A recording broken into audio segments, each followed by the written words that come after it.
Bapak Ibu, saudara-saudara yang terkasih dalam Tuhan Yesus Kristus, kami mengucapkan sekali lagi selamat malam, Shalom. Selamat datang di acara kita, acara pertemuan AAP, Aksi Advent Pembangunan di kelompok kita yaitu kelompok Pukat, Profesional dan Usahawan Katolik di Keuskupan Bogor. Pada malam hari ini kami dari tim bidang spiritual dan selalu disemangati oleh Ibu Ketua kami yang tercinta, Ibu Monik dan Ibu Lina, koordinator dari Wakil Ketua satu atau dua, koreksi saya nanti. Tapi beliau-beliau ini yang selalu menyemangati kita dari bidang spiritual. Pada malam hari ini juga ada hadir Pak Johan Wetik dan saya sendiri John Nenggolan. Kami akan bersama-sama dengan Bapak Ibu sekalian dan kita punya saudara kita yang tercinta yaitu Pak Peter Suryadi.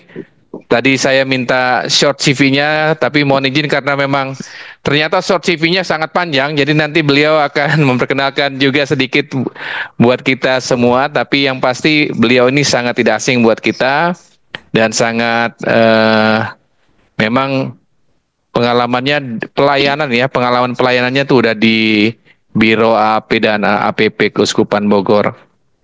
Jadi kita sungguh berterima kasih kepada Tuhan Yesus. Kita punya Bapak Ibu sekalian yang juga ada Oma, ya. Ada dua Oma pada malam hari ini yang hadir bersama kita. Puji Tuhan, syukur kepada Tuhan Yesus. Jadi kita manfaatkan waktu yang berharga ini sehingga kita bisa memetik dari permenungan AAP malam hari ini.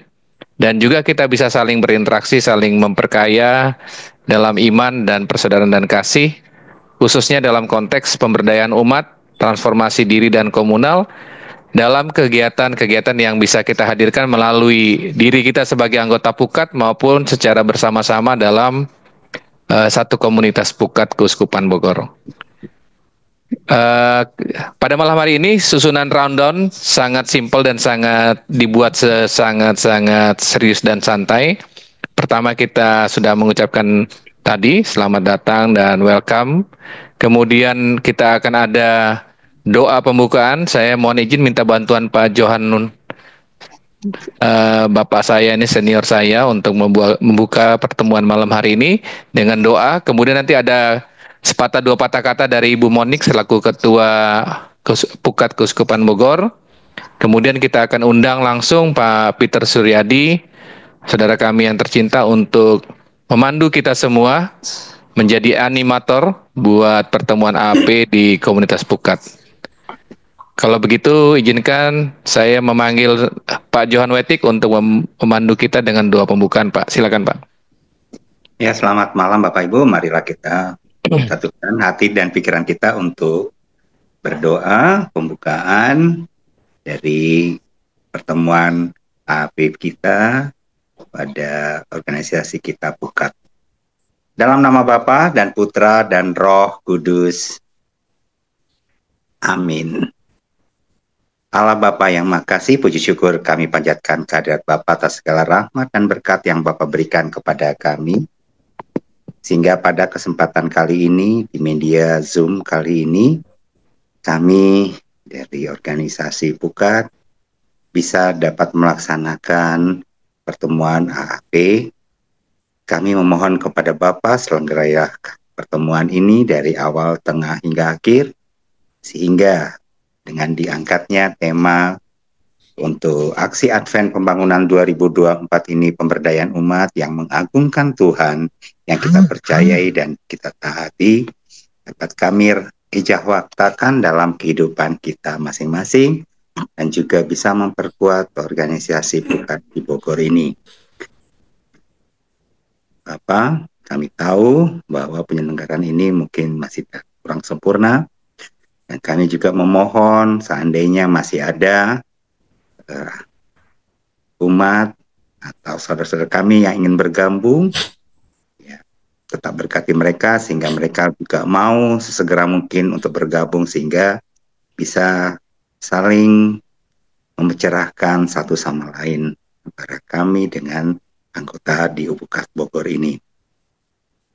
Dan juga seandainya masih belum ada atau tidak punya kesempatan, bagi saudara kami, anggota kami di Pukat Bogor yang belum bisa mengikuti dari AAP, pertemuan AAP ini, tetap bimbing mereka Bapak, tetap berkati mereka dalam segala kegiatan dan aktivitas mereka.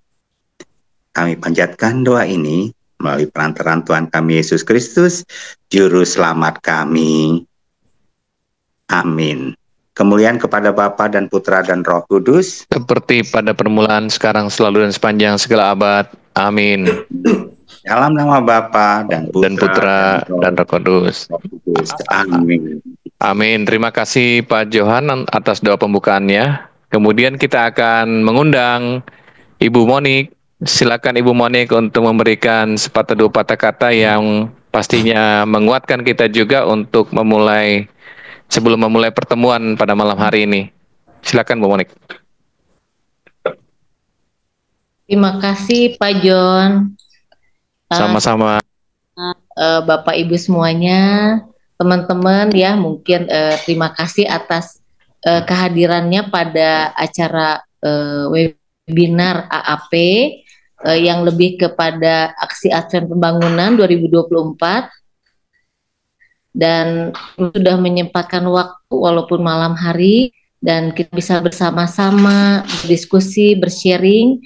Terutama ini ada expertnya yang membuat AAP ini ya, Pak Peter. Terima kasih juga sudah nyempetin waktu ya. Dan terutama saya yang merindukan renungan AAP ini, karena biasanya memang tiap tahun saya ngikut, cuma sekarang pinginnya secara ala pukat ya. Jadi mudah-mudahan Bapak Ibu yang memang mungkin waktunya nggak ada di wilayah, nah bisa bergabung di sini, kita sama-sama diingatkan di mana pemberdayaan umat, dan juga untuk mengagungkan nama Tuhan lewat utusan-utusan yang diberikan di Keuskupan Bogor ya. Kita sama-sama untuk memberikan mengikuti teladan-teladan para Bapak Uskup yang mungkin bisa berguna untuk kita semua di dalam kehidupan menjadi lebih baik lagi, menjadi citra Allah, dan juga menghadirkan kerajaan Allah, dan juga berbagi berkat terutama di pelayanan Pukat Bogor, juga kepada di dalam keluarga, masyarakat maupun gereja. Teman-teman, sekali lagi terima kasih juga kepada seluruh yang mengarrange acara ini dengan baik, Pak John, Bu Lina, Sisianti, Pak Johan, Pak YP, semua yang hadir di sini, yang sudah ikut terlibat di dalam ini, walaupun kita ber-15, puji Tuhan ya, cukup banyak. Jadi kita sama-sama merenungkan apa yang akan dibawakan oleh Pak Peter. Terima kasih. Silahkan langsung saja acaranya bisa dimulai. Terima kasih. Puji Tuhan. Terima kasih. Ya, terima kasih Bu Monik atas kata-kata yang menguatkan kita semua. Kalau dengan demikian saya izin untuk mengundang Pak Peter untuk waktu dan tempat. Dipersilakan untuk memberikan pencerahan dan juga memandu kita semua, Pak Peter. Terima kasih. Selamat malam Bapak Ibu sekalian yang ada di ruang Zoom. Terima kasih atas kehadirannya. Ini sebenarnya saya waktu itu beberapa hari yang lalu dihubungi oleh Bu Monik untuk membawakan AAP. Memang seperti Pak Markus tadi bilang, 3 pertemuan dibikin satu pertemuan dalam waktu kira-kira ya 1,5 jaman lah. Saya juga harus pikir bagaimana supaya materinya yang banyak ini bisa dirangkum sehingga menjadi singkat, dan juga yang penting adalah dimaknai oleh kita bersama. Itu yang jadi masalah. Tapi akhirnya saya coba-coba pikir ya, akhirnya jadi juga pada malam ini. Saya kebenaran memang sejak ya kira-kira sudah berapa ya, 10 tahunan didapuk oleh Bapak Uskup untuk menjadi Ketua Biro APP AAP Keuskupan Bogor. Jadi memang saya istilahnya komandannya lah untuk APP AAP, termasuk untuk membuat kerangka dasarnya. Kerangka dasar inilah yang akan digunakan untuk membuat bahan-bahan renungan pertemuan 1 sampai 4 atau pertemuan 1 sampai 3 untuk masa Advent ini. Jadi saya otaknya. Jadi Artinya emang harus benar sehingga umat juga dicerahkan. Oke, untuk mempersingkat waktu saya akan share screen-nya.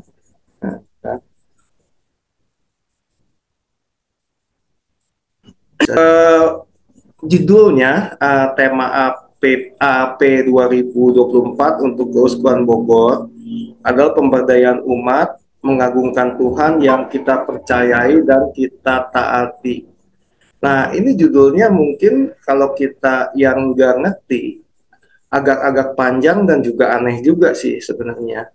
Nanti saya akan coba jelaskan kenapa judulnya atau temanya adalah pemberdayaan umat mengagungkan Tuhan yang kita percayai. Jadi nanti saya akan coba sedikit A sampai Z-nya.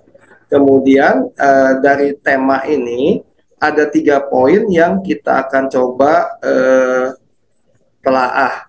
Pertama, pemberdayaan umat. Pemberdayaan umat ini adalah tujuan APP dan AAP Keuskupan Bogor. Kemudian mengagungkan Tuhan, kemudian kita percayai dan taati. Jadi ada 4, maaf. Ada 4 poin yang dijadikan satu sebagai tema dalam rangka hari ulang tahun 75 dalam rangka 75 tahun Keuskupan Bogor. Kemarin 7 Desember 2024 ini sudah 76 tahun. Jadi gaungnya ini sampai kemarin 7 Desember itu. Nah, kemudian kita lihat sekarang. Ini kerangka dasarnya. Nah, pertama saya akan ajak Bapak Ibu untuk melihat semacam kilas balik Keuskupan Bogor. 75 tahun itu dihitungnya dari mana Bapak Ibu? Ternyata dihitungnya dari tanggal 9 Desember 1948. Ada apa di tanggal 9 Desember 1948? Ternyata ada yang namanya Prefektur Apostolik Sukabumi ditingkatkan menjadi prefektur tetap. Nah, jadi selama ini ternyata sementara. Ya, jadi mengapa penutupan 75 tahun itu di Sukabumi tanggal 7 Desember kemarin? Karena awalnya Keuskupan Bogor itu adanya di Sukabumi. Pak Arga kemarin hadir tuh. Prefektur Apostolik Sukabumi. Jadi ditetapkan menjadi tetap. Ini awalnya. Jadi pada tahun 48, 9 Desember ini belum Keuskupan Bogor sebenarnya, tapi sudah setingkat mendekati keuskupan, Prefektur Apostolik Sukabumi. Ngitungnya dari sini 75 tahun. Kemudian diangkat sebagai prefek apostoliknya itu Pastor Nicholas Johannes Cornelius Geise. Pastor Geise atau Monsignor Geise di kemudian hari. Kemudian tonggak sejarah lainnya adalah November 1957. Vatikan melepaskan Buitenzorge itu Bogor dalam bahasa Belanda, dari Pikiran Apostolik Batavia digabungkan ke Sukabumi. Jadi awalnya Sukabumi dan sekitarnya Keuskupan Bogor itu. Kemudian tahun 57 Bogor atau Buitenzorge dilepas dari Vicarius Apostolik Batavia, digabungkan ke Vicariat Apostolik Sukabumi, digabungkan ke Prefektur Apostolik Sukabumi, sehingga wilayahnya semakin luas. Nah, tahun 61 Prefektur Apostolik Sukabumi ditingkatkan menjadi Keuskupan Bogor. Jadi Keuskupan Bogornya tahun 61. Nah, Pastor Geise diangkat menjadi administrator apostoliknya. Nah, kemudian ditabiskan menjadi uskup tahun 62. Nah, resminya sebenarnya ini 6 Januari 1962. Ini mulai disebut Keuskupan Bogor. Jadi Monsignor Geise ini diangkat sebagai uskup Keuskupan Bogor yang pertama. Dia uskup pertama. Kemudian Monsignor Geise memimpin Keuskupan Bogor hingga tahun 75, 8 Mei 1975. Itu setelah dia mengundurkan diri, ditabiskan Pastor Ignatius Saksono, Monsignor Saksono sebagai uskup kedua. Kemudian pada tahun 1993, 16 Juli, Monsignor Saksono mengajukan pengunduran diri karena alasan kesehatan. Dia mundur sebagai uskup. Tetapi pada saat dia mundur, ternyata belum ada penggantinya. Jadi dalam bahasa Latinnya disebutnya sede vacante atau tahta lowong. sede itu tahta, vakante itu lowong. Belum ada uskupnya. Nah, untuk mengisi kekosongan tahta di Keuskupan Bogor, ditunjuk Monsinyur Leo Sukoto yang pada saat itu menjadi uskup Keuskupan Agung Jakarta. Jadi dia bukan uskup Bogor pada saat memimpin Keuskupan Bogor pada saat tahta lowong. Nah, dia uskup tapi uskup Jakarta. Tapi di Bogor sebagai administrator apostolik. Nah, waktu itu ada juga perdebatan di kalangan Kuria, Monsinyur Leo ini harus dimasukkan ke dalam jajaran pemimpin Gembala Keuskupan Bogor atau tidak. Nah, ternyata dari diskusi-diskusi, Monsinyur Leo dimasukkan meskipun dia bukan uskup. Kenapa Bapak Ibu kira-kira? Ada dua istilah yang perlu ditekankan. Surabaya sekarang sudah punya uskup, tapi pada saat sebelum kepilih, itu dia juga tahta lowong, tapi dipimpinnya oleh namanya administrator diosesan. Jadi keuskupan-keuskupan yang masih kosong nih sekarang belum ada uskupnya, dipimpinnya oleh administrator diosesan, bukan administrator apostolik. Nah, itu bedanya. Administrator apostolik ditunjuk oleh Vatikan langsung. Jadi Monsinyur Leo ini ditunjuk oleh Vatikan langsung. Tapi kalau administrator diosesan, biasanya pada saat uskup mengundurkan diri, misalnya meninggal atau masih hidup tapi sudah mengundurkan diri, kuria itu pikjen, ekonom dan sebagainya berembuk rapat menentukan siapa yang memimpin keuskupan pada saat sampai terpilih uskup baru. Tapi dia tidak ditunjuk Vatikan, dia ditunjuk antara di intern kuria, ya seperti itu. Makanya biasanya administrator diosesan itu adalah romo, belum tentu uskup, karena romo-romo yang ada di kuria itu. Nah, karena di Monsinyur Leo ini administrator apostolik, bukan administrator diosesan, ditunjuk langsung oleh Vatikan, maka dia dimasukkan jajaran Gembala Keuskupan Bogor. Nah, jadi dia adalah pemimpin ketiga, tapi uskup bukan uskup. Nah, selama setahun memimpin Keuskupan Bogor, kemudian tahun 1994, 23 Oktober, Monsinyur Mikael Kosmas Angkur ditabiskan menjadi uskup.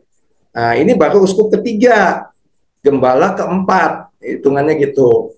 Kemudian tahun 2014, setelah Monsinyur Mikael mengundurkan diri karena alasan usia 75 tahun, maka ditunjuk Monsinyur Paskalis Bruno Syukur sebagai uskup Bogor hingga sekarang. Dia adalah uskup ke-4, Gembala ke-5, itu seperti itu. Jadi hitungannya seperti itu 75 tahun, kilas baliknya.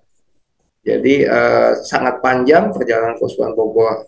Nah, ini kilas baliknya.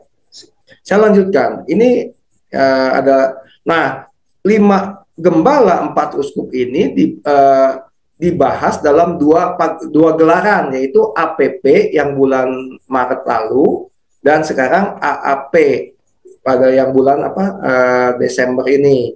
Nah, karena ada dua gelaran, maka 5 uskup ini, 5 gembala ini dibagi dua. Dua yang pertama, Monsinyur Kise dan Monsinyur Harsono dibahas di APP yang kemarin. Nah, 3 lagi, Monsinyur Leo, Monsinyur Mikael, dan Monsinyur Paskalis dibahas dalam AAP yang sedang kita jalani ini. Gitu. Nah, tema 75 tahun Keuskupan Bogor ini adalah ini. Keuskupan Bogor menghidupi gereja yang sinodal. Sinodal artinya apa? Kalau orang Sunda bilang lempang babarengan. Lempang itu jalan, babarengan itu bersama. Jadi gereja yang berjalan bersama, gereja sinodal itu. Artinya kita sebagai gereja tidak bisa jalan sendiri-sendiri. Semua elemen harus bekerja sama. Supaya apa? Supaya semakin transformatif. Transformatif itu berubah rupa ke arah yang lebih baik. Kemudian misioner. Misioner itu artinya kerajaan Allah bukan hanya menjangkau 1-2 orang, keselamatan bukan hanya untuk kita 1-2 orang, tapi harus menjangkau ke semua orang. Ini misioner. Dan berdialog. Berdialog artinya yaitu menjangkau juga agama lain selain orang Katolik. Nah, seperti itu. Ini yang diinginkan Bapak Uskup selama peringatan 75 tahun Keuskupan Bogor ini yang sudah ditutup sebenarnya. Nah, Keuskupan Bogor ini luas Bapak Ibu. Bayangkan dari ujung barat di sini sampai ke ujung selatan. Kemudian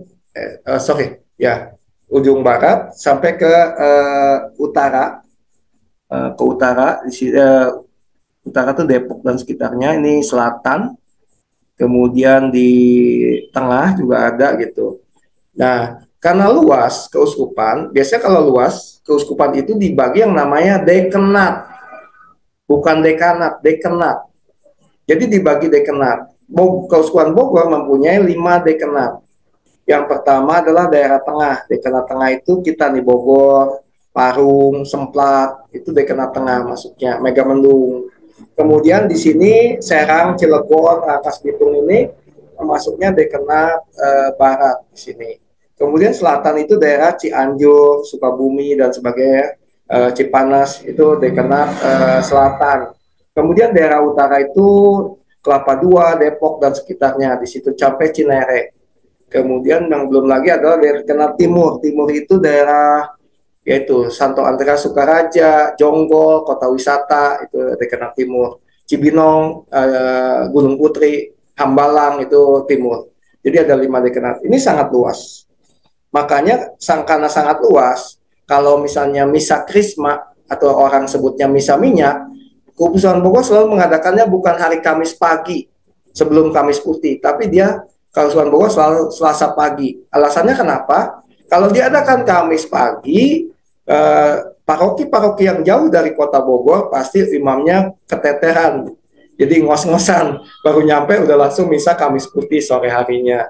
Makanya diadakan Selasa sore supaya bisa ada kesempatan untuk mempersiapkan Kamis Putih. Tapi beda dengan Keuskupan Agung Jakarta, pasti Kamis pagi dia mengadakan misa krisma atau misa minyaknya itu, karena dekat-dekatan. Kalau KAJ itu paling jauh juga mungkin Tangerang, Bekasi, ya seperti itu. Kalau Bogor sangat-sangat jauh. Ini sangat luas. Ini daerahnya yang ini. Nah, seperti ini. Jadi APP ini sebenarnya APP ini Monsinyur Paskalis, uskup kita meminta komisi PSE yang harus jadi leading sektornya. Karena PSE itu kan pengembangan sosial ekonomi. Duitnya ada di sini gereja itu. Paling banyak di PSE. Di paroki-paroki itu pasti paling banyak PSE. Makanya yang banyak duitnya istilahnya yang harus bisa menjadi leading sektor untuk melakukan pemberdayaan. Seperti itu.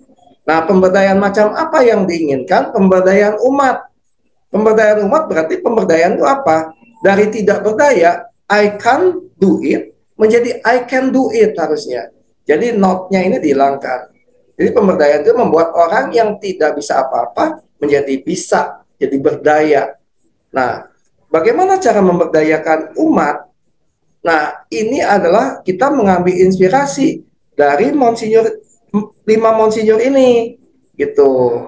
Nah, yang tadi saya sebutkan, APP ini 2 Monsinyur ini, kemudian AAP 3 Monsinyur ini. Jadi inspirasinya dari para gembala kita yang selama 75 tahun ini sudah mengembalakan Keuskupan Bogor, dihubungkan dengan pemberdayaan. Nah, inspirasinya dari mana? Dari yang namanya sesanti. Mungkin Bapak Ibu ada yang belum tahu sesanti, nanti akan saya kenalkan. Sesanti itu yang mana sih? Gitu. Jadi intinya dari sesanti ini kita ambil inspirasinya untuk memberdayakan umat.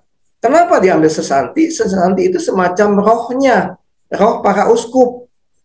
Semangat spiritnya para uskup itu adanya di sesantinya, seperti itu. Makanya diambil semangatnya ini supaya kita juga punya semangat untuk memberdayakan umat. Poinnya cuma itu aja sih sebenarnya, APP AAP juga kayak gitu. Nah, sesanti itu adanya. Jadi para uskup, Bapak Ibu sekalian, ini setiap uskup punya yang namanya lambang. Kalau bahasa Inggrisnya coat of arms, COA. Nah, lambangnya seperti ini, gitu, seperti ini lambangnya. Jadi ada 5 simbol yang menjadi lambang. lambang itu ada 5, ada topi, di sini simpul, ada perisai, di sini ada salib, kemudian ada, nah sesanti itu ini, nih, ini COA atau lambang uskup itu pasti ini intinya. Walaupun memang nggak ada juga yang nggak melakukan ini, tapi secara umum ada 5 ini. Dan sesanti adanya di pita bawah ini. Dan biasanya dalam bahasa Latin dan diambil dari ayat kitab sucinya gitu. Seperti apa ya, Monsignor Pascalis kan anima mea gitu, seperti itu. Gitu.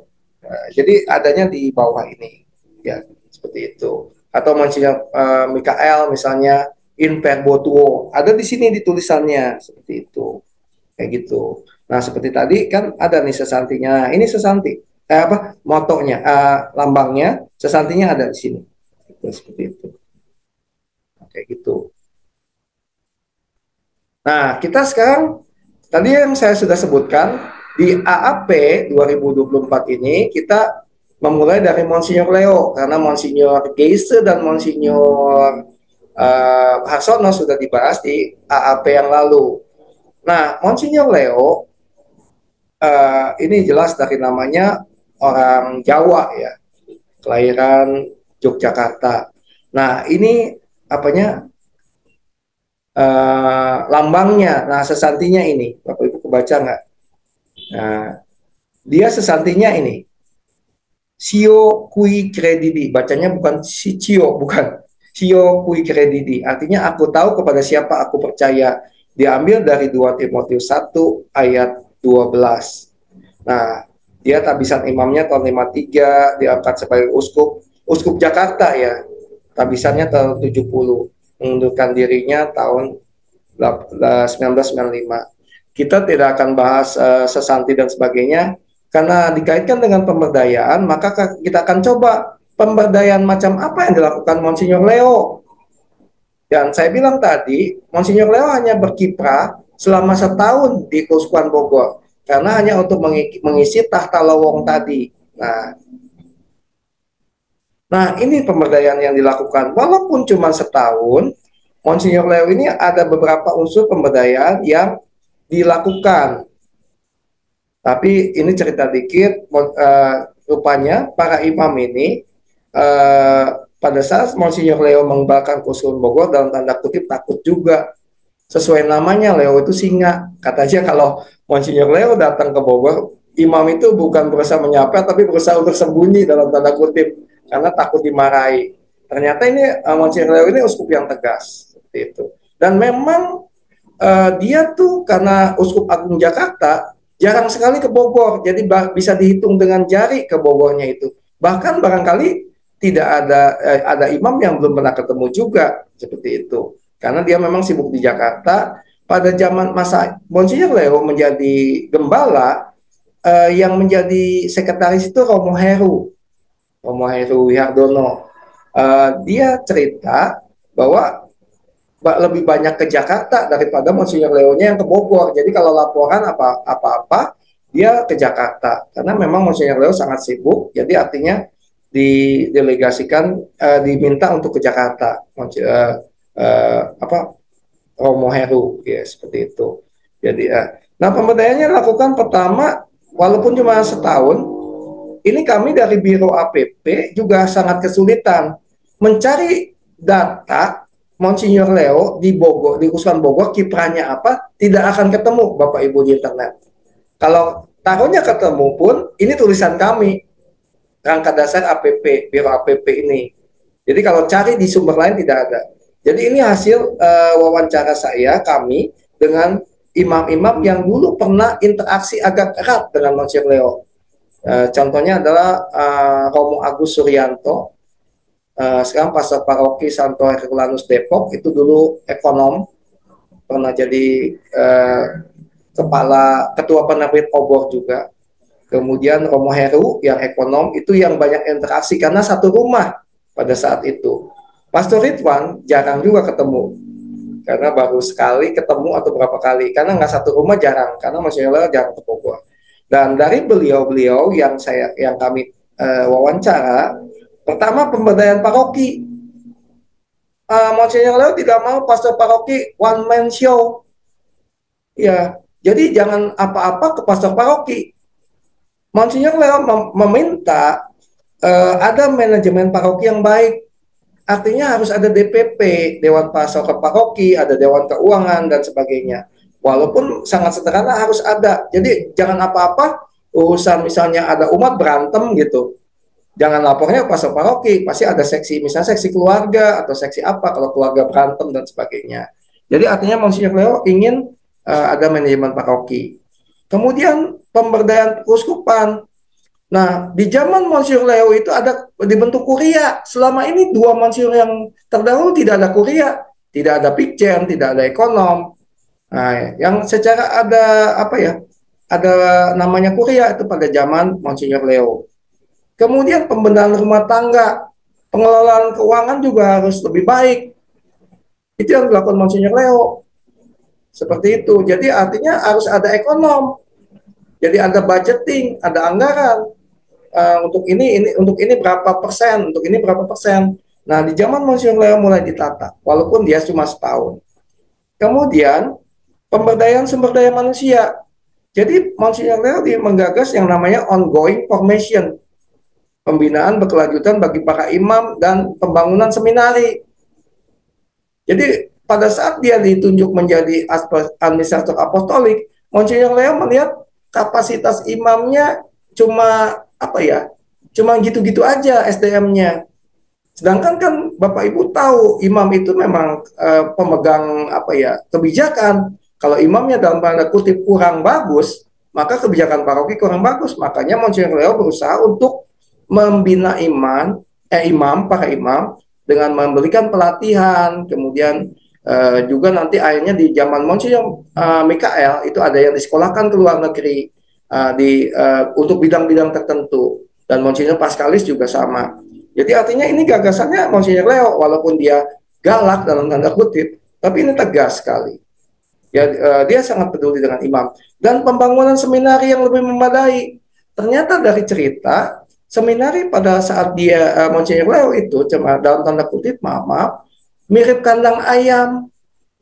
Jadi artinya dalam satu kamar prater itu bisa 3 orang yang tidur dalam satu kamar. Gimana mau belajarnya, gimana mau meditasi dan sebagainya.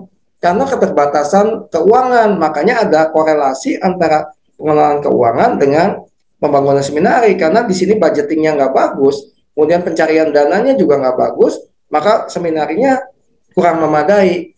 Dan kita tahu juga seminari kan pendidikan calon imam. Kalau calon imamnya dididiknya sekedar asal jalan aja, berabe juga gitu. Makanya di sini Monsinyur Leo peduli, makanya dia menggagas kalau bisa nanti kalau keuangannya mulai membaik, seminar ini dibangun seperti itu. Karena pada zaman Monsinyur Harsono, prater itu ada, karena mungkin ini tidak memadai, belum memadai, prater itu ada yang dititipkan ke keluarga. Jadi karena nggak sanggup seminar itu membiayai misalnya makan dan sebagainya, maka dititipkan ke keluarga-keluarga yang agak berada, agak mampu, supaya bisa dibantu juga keuangannya, makannya dan sebagainya. Nah itu sangat-sangat memprihatinkan. Beda dengan seminaris sekarang, kayak gitu. Ini walaupun setahun ternyata banyak juga kiprah yang beliau lakukan untuk memberdayakan Keuskupan Bogor. Ya seperti itu. Kemudian selama setahun, akhirnya terpilih Monsinyur Mikael Kosmas Angkur, OFM. Kalau Monsinyur Leo dari SJ, karena Jakarta ini SJ, Serikat Yesus. Ini kembali ke OFM ini.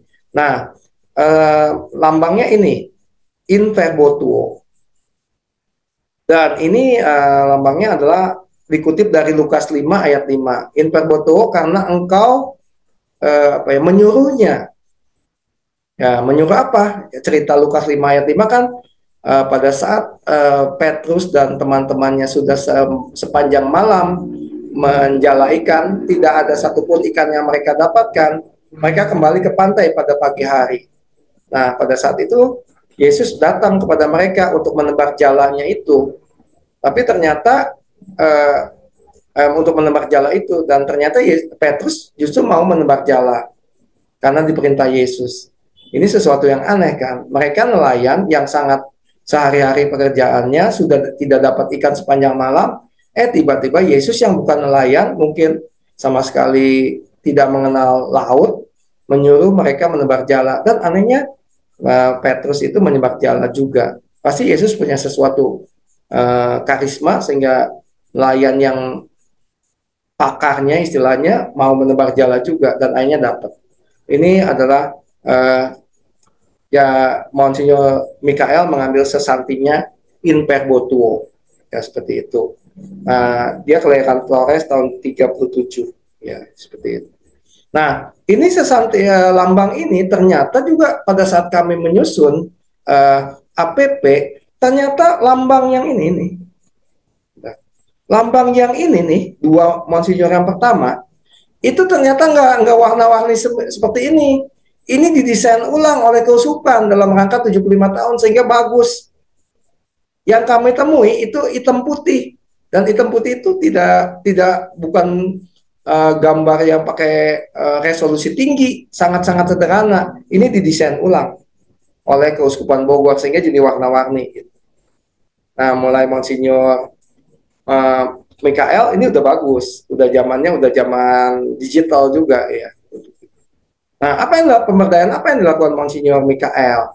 Nah, ini banyak, lumayan juga. Karena sekitar berapa tahun ya, 17 tahunan ada Monsignor Mikael itu. Pertama pemberdayaan manajemen. Pembekalan manajemen kepada imam dan awam. Ini dilakukan Monsignor Mikael. Kenapa dilakukan ini? Ternyata pada saat serah terima jabatan dari Monsignor Leo ke Monsignor Mikael, Monsignor Leo pesan, Keuskupan harus punya namanya manajemen. Dan itu sangat diingat oleh Monsignor Mikael, sehingga langkah awal yang dia lakukan adalah melakukan pemberdayaan manajemen dengan analisis SWOT dan sebagainya. Kemudian ada visi misi mulai ada di zaman Monsignor Mikael. Kalau kita lihat di zaman Monsignor Geise dan Monsignor Hasono, tidak ada yang namanya visi misi keuskupan. Ya, karena visi misi ini kan memang tujuan dari suatu organisasi, entah keuskupan, termasuk pukat pun pasti ada visi misinya. Karena kalau tidak ada visi misi kan kita mau apa yang dicapai. Nah, ini mulai ada. Kemudian pemberdayaan paroki. Ini adalah namanya dana solidaritas antar paroki. Jadi tiap paroki, zaman Monsignor Mikael ini ada potongannya gitu. Tiap kolektor itu harus berapa persen yang disetorkan keuskupan. Nah, keuskupan paroki yang kaya harus setornya gede gitu, Mas. Kalau paroki yang kurang yang miskin dalam tanda kutip, setornya kecil. Nah, makanya yang gede harus ngasih banyak, yang kecil itu ya sekadarnya aja. Setelah dipotong biaya operasional paroki, baru setorkan seperti itu. Dan ini sangat bagus sekali pada saat kita mengalami pandemi kemarin. Bagaimana coba? Paroki tidak ada kolektor, tidak ada misa, hanya sumbangan. Paroki kecil itu sangat-sangat miris ya. Untuk gaji pegawai, koster dan sebagainya pun nggak cukup, itu nggak nutup. Pada saat pandemi pun pas-pasan, apalagi pandemi. Dan keuskupan paroki kecil sangat terbantu oleh dana solidaritas ini yang digagas oleh Monsignor Mikael. Ini sangat pengaruh sekali dana solidaritas ini, karena keuskupan dari dana solidaritas ini bisa untuk komisi ini, jadi ada anggarannya bisa. Nah, kemudian pemberdayaan keuskupan ini pada zaman Monsignor Mikael diadakan sinode 1. Sinode apa, Bapak Ibu? Ada yang tahu? Sinode itu adalah uskup memanggil semua elemen keuskupan, klerus, kemudian biarawan, biarawati, umat untuk kumpul, mengungkapkan unek-uneknya. Misalnya kekurangannya apa, sama ini kelebihannya apa, berembuk untuk merumuskan kebijakan baru, kayak gitu. Nah, jadi artinya supaya yang masih ada minus-minus, kelemahannya itu diperbaiki, sehingga kinerjanya makin meningkat. Itu di zaman Monsignor Mikael tahun 2002. Kemudian pemberdayaan berbagai unsur. Oh ya, tadi Monsignor Leo ada yang kurang. Monsignor Leo itu dia salah satunya pemberdayaan keuskupan adalah pemberdayaan paroki adalah dia memekarkan paroki. Salah satunya adalah paroki Cinere. Cinere itu awalnya adalah abu-abu, paroki abu-abu. Cinere kan perbatasan antara KAJ dengan Keuskupan Bogor kan. Ada yang masuk, ada wilayah yang masuk KAJ, ada yang masuk DKI, ada yang masuk Depok. Nah, karena Monsinyur Leo waktu itu menjadi Gembala Bogor, gampang kan? Gembala KAJ juga dia, makanya dia putuskan dibentuk paroki baru Santo Matias Cinere dengan batasnya udah ditetapkan. Itu salah satunya ya sampai sekarang. Jadi jelas nggak abu-abu lagi antara KAJ dengan Depok itu ya, kayak gitu. Nah, zaman Monsinyur Leo ini berbagai Monsinyur Mikael ini masuk uskup yang welcome. Dia menyambut berbagai unsur. Salah satunya adalah ini, Suster SFS. Tahu ya Bapak Ibu? FSS itu yang mengelola sekolah Mahdi Waluya salah satunya. Di Sukabumi itu Rumah Retret Santa Litwina, itu SFS. Ini diterima di Keuskupan Bogor zaman Monsinyur Leo. Jadi diterima dia di Keuskupan Bogor di zaman Monsinyur Leo ini. Sehingga kita punya sekolah Mahdi Waluya di Bogor, di Cibinong, kemudian di Sukabumi, ya seperti itu. Di Cipanas juga ada yang melalui MY Panti Asuhan Sindang Laya itu ada MY-nya juga. Ternyata yang mengelola juga Suster SFS juga. Kemudian yang lebih fenomenal adalah tarekat CSE. Pasti banyak ya Bapak Ibu yang sering kecikannya kayak ini. Ini diterimanya di zaman Monsinyur Mikael. Awalnya Romo Yohanes Indra Kusuma yang mendirikan CSE ini tidak diterima di uskupan manapun. Tapi pada saat dia sowan ke Monsinyur Mikael, ternyata Monsinyur Mikael ini welcome. Boleh CSE berkarya di Keuskupan Bogor. Pada saat itu memang belum diakui secara resmi oleh Vatikan, hanya diterima di tingkat keuskupan. Itu. Makanya pada saat awal imam-imam romo-romo CSE ini tidak pakai nama belakang CSE. Dia istilahnya kalau istilah tabisat itu diinkardinasi ke Keuskupan Bogor. Jadi awalnya itu imam CSE itu Projo Bogor masuknya, bukan CSE. Nah setelah beberapa tahun diterima, akhirnya mendapat pengakuan resmi Vatikan, sehingga bisa imamnya ditabiskan dengan nama belakangnya CSE. Ini jasanya Monsinyur Mikael. Kemudian nggak hanya tarekat-tarekat, Monsinyur Mikael juga menerima misalnya ME, Merit as Founder, diterima itu organisasi baru itu. Mungkin sekarang Bapak Ibu mungkin ada yang ikut ME. Nah itu jasanya Monsinyur Mikael menerima ME di Keuskupan Bogor. Ini salah satu pemberdayaannya.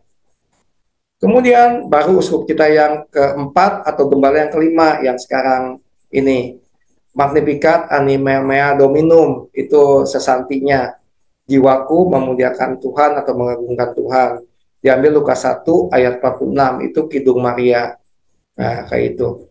Ini ke orang Flores, seperti Monsinyur Pascalis, seperti Monsinyur Mikael, Monsinyur Pascalis, orang Flores, Tabisat Imam tahun 91, uskupnya 2014, kelahiran tahun 62, jadi umur berapa nih Monsinyur Pascalis?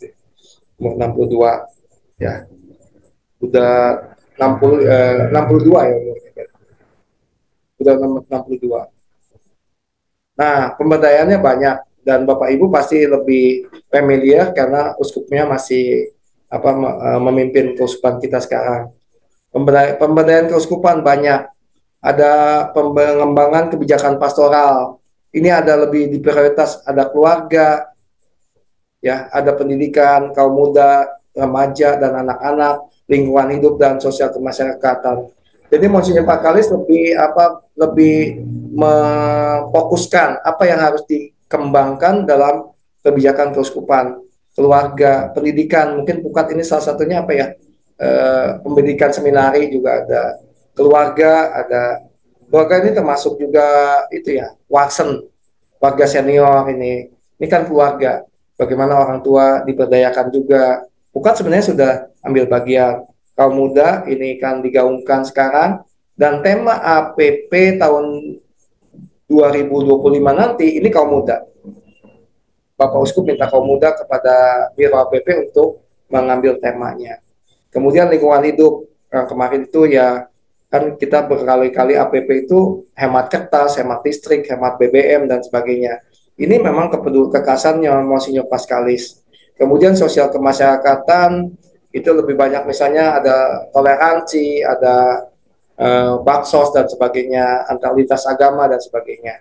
Ini poin-poin yang memang harus dilakukan di paroki juga. Jadi DPP atau DPP paroki harus ada unsur ini yang sejalan dengan tema pemberdayaan keuskupan. Kemudian menggelar Sinode 2 tahun 2019. Monsinyur Pascalis memandang Sinode 1 kan 2002, maka setelah 17 tahun perlu juga ada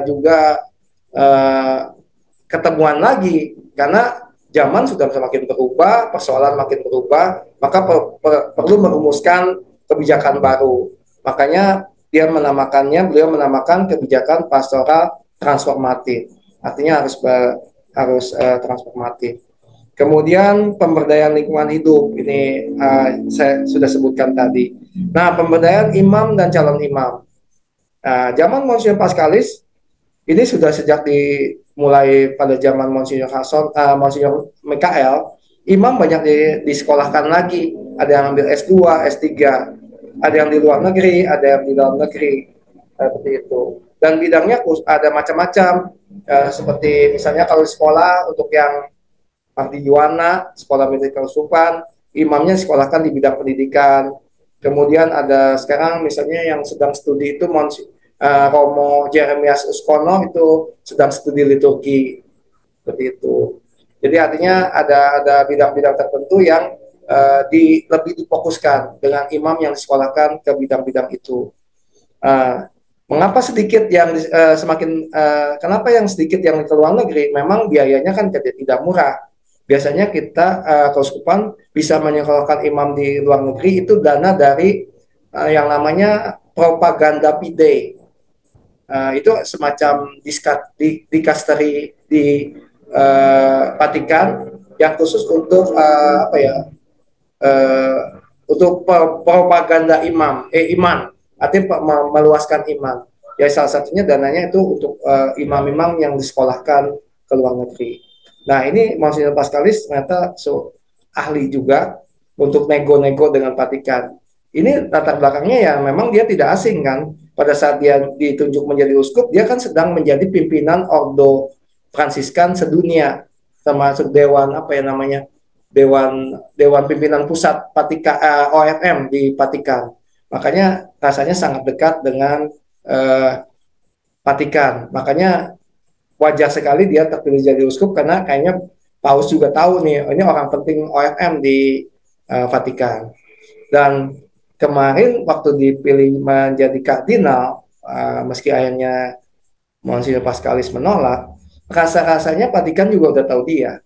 Dan saya sih, ini dugaan saya pribadi, salah satu kenapa Vatikan itu Paus Fransiskus menunjuk dia, ini kayaknya ada hubungan dengan pemberdayaan lingkungan hidup. Ini pasti nyampe ke Vatikan, APP kita ini, AAP ini. Karena berkali-kali AAP ini kayaknya ada berapa kali, 5 gelaran ada lingkungan hidup. Dan Paus Fransiskus kan salah seorang paus yang sangat peduli lingkungan hidup dengan ensikliknya Laudato Si kan. Bagaimana merawat rumah kita bersama. Dan kayaknya sejalan dengan kebijakan Paus Fransiskus ini, kepedulian Monsinyur Pascalis ini. Ini hanya dugaan saja. Tapi sayangnya menolak juga. Entah apa alasannya, kita juga tidak perlu kepo lah itu.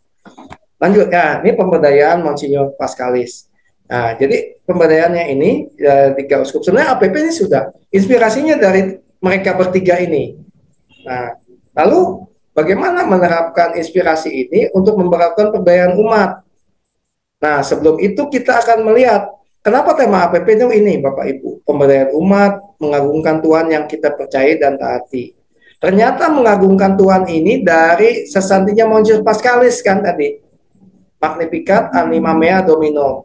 Magnificat kan artinya mengagungkan. Kemudian anima kan jiwa. Mea itu aku. Dominum itu Tuhan. Nah, Makanya Biro APP mengambil tema mengagungkan Tuhan karena Monsinyur Pascalis meminta tema APP dari inspirasi Bapak Uskup, para gembala. Makanya karena 3 uskup ini ada yang mengagungkan Tuhan, maka kami dari Biro APP ada judulnya, temanya mengagungkan Tuhan. Pemberdayaan umat tujuan utama APP. Kemudian Tuhan yang kita percaya taati adalah dari Monsinyur Leo kan tadi sio kui kredidi, aku tahu kepada siapa aku percaya. Nah, percayanya kita ambil. Kemudian Monsinyur Mikael tadi in verbo tuo, karena engkau menyuruhnya. Petrus kan disuruh menebar jala, dia menyebar, artinya taat. Nah, taatnya dari pengembangan dari sesatinya Monsinyur Pascalis. Pemberdayaan umat adalah tema tujuan utama APPAP. Jadi kalau nggak sampai ada pemberdayaan umat berarti gagal APPAP kita. Gitu. Seperti itu. Dari sini mungkin ada pertanyaan dulu nggak sebelum saya lanjut ke yang pemberdayaan umatnya. Ada yang ditanyakan atau ingin tahu gitu? Iya, terima kasih. Ya. Pak Peter, silakan Bapak Ibu yang dari tadi kita sudah mendengarkan bagaimana perjalanan 75 tahun ya, kemudian sesanti dari Monsinyur Leo Skoto gitu kan, dan kemudian Bapak Monsinyur Kosmas Angkur, dan yang terakhir tadi disampaikan oleh Pak Peter tentang Monsinyur Pascalis. Silakan yang ingin mungkin memberikan tanggapan, memberikan penungguhan, dan atau memang ingin bertanya kepada Pak Peter. Ya kalau langsung nanti terlalu panjang. Iya, kita ada sedikit ada jeda ya Pak Peter ya. Ya. Pak Peter juga boleh minum sejenak Pak Peter untuk. Oke, silakan Bapak Ibu.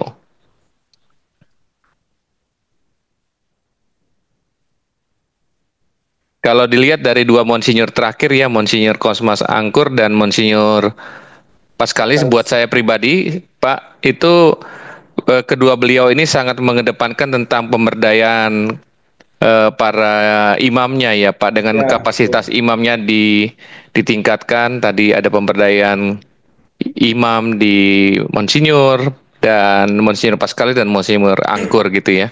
Jadi benar-benar sangat ingin dimajukan gitu ya Pak ya, pemberdayaan SDM ataupun iman dan kapasitas imamnya di Keuskupan Bogor ya. Ya, betul. Ya, dan satu lagi, Monsinyur Pascalis ini sangat peduli dengan pemberdayaan iman. Ada hari katekis, itu zaman Monsinyur Pascalis. Jadi artinya katekis itu dihargai sebagai guru agama. Kemudian ada juga tahun katekese. Kemudian yang menarik lagi, KPKS, kursus pendalaman kitab suci juga di zaman Monsinyur Pascalis ditekankan. Kemudian ada JOD di katedral ya Pak John ya. Iya, jadi robust ya Pak. Kemudian luas menyeluruh. Emos Journey itu zaman Monsinyur Pascalis. Dia sangat peduli dengan yang namanya pembinaan iman. Dia sangat mendorong itu di setiap paroki. CAP juga. Dia menekankan di setiap paroki harus ada CAP, khusus evangelis pribadi. Jadi Monsinyur Pascalis ini memang pendalaman iman ini perlu.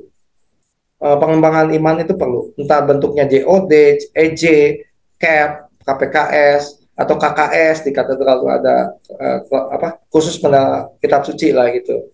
Nah itu ada. Jadi sangat ditekankan. Kenapa? Karena memang pemberdayaan rohani itu perlu. Karena kalau nggak diberdayakan rohaninya juga kosong ya. Pelayanan kerja cuman kerja kerja tanpa spirit gitu. Iya. Jadi memang nutrisi jiwa itu dari pendalaman iman tuh menjadi nutrisi jiwa ya Pak. Sangat ditekankan dari Monsinyur Pascalis ini ya. Dan kalau saya ngikutin khotbah Romo pada saat misa, Monsinyur pada saat misa maupun perayaan-perayaan besar, memang spiritualnya Monsinyur itu sangat kental untuk memberikan booster gitu Pak. Booster untuk iman dan kembali ke jalan Tuhan itu sangat kerasa gitu. Ya, betul. Jadi benar-benar dan pukat juga saya lihat juga bagus karena ada ini kayak APP, ada juga nanti pendalaman iman. Selain aksi-aksi wujud perbuatan juga ada juga pendalaman iman. Mewujudkan iman perlu, pendalaman iman juga perlu. Ya. Ya seperti itu. Kalau nggak kosong Pak Peter, saya mau nambah Pak Peter. Ayo Pak Julius, monggo. Iya Pak Julius. Kayaknya ada yang kurang deh, yang kentara banget ya. Itu kayaknya di buku panduannya juga belum ada. Yaitu Monsinyur Pascalis, kalau tak lihat ya, dia getol sekali membuka kesempatan gereja untuk berekspansi ke umat dalam hal keimanan. Apa bentuknya? Yaitu banyak didirikan taman-taman doa. Oh iya betul ya. Betul. Ya, lupa saya. Ya kan? Ya betul. Taman doa ya. Taman-taman doa, lihat aja. Ya, banyak banget tuh zaman Monsinyur Pascalis. Ya, terima kasih Pak Julius sudah itu. Ya kan, dan saya juga sempat bertanya ke beberapa romo ya di paroki yang punya taman doa, yang berkesempatan datanglah ke pabrik ya. Itu saya tanya, kenapa sih kok tidak mendirikan gereja sekalian? Kok hanya taman doa? Itu yang di Cibubur itu ya, yang paling baru. Cibubur ya. Itu kan yang paling baru kan di Cibubur. Yang paling baru ya Sukabumi lah ya. Nah itu kalau yang sudah punya gereja sih oke, itu menumbuh kembangkan iman umat.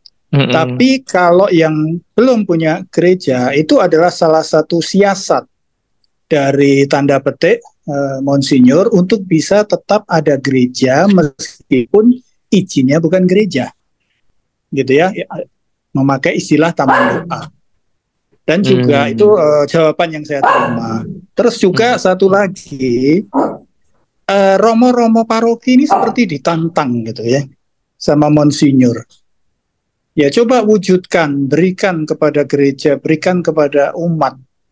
Ya, sehingga saya melihatnya setiap romo-romo yang ditugaskan oleh Monsinyur ya, tour of duty-nya, itu begitu sudah pindah dia mesti meninggalkan sesuatu.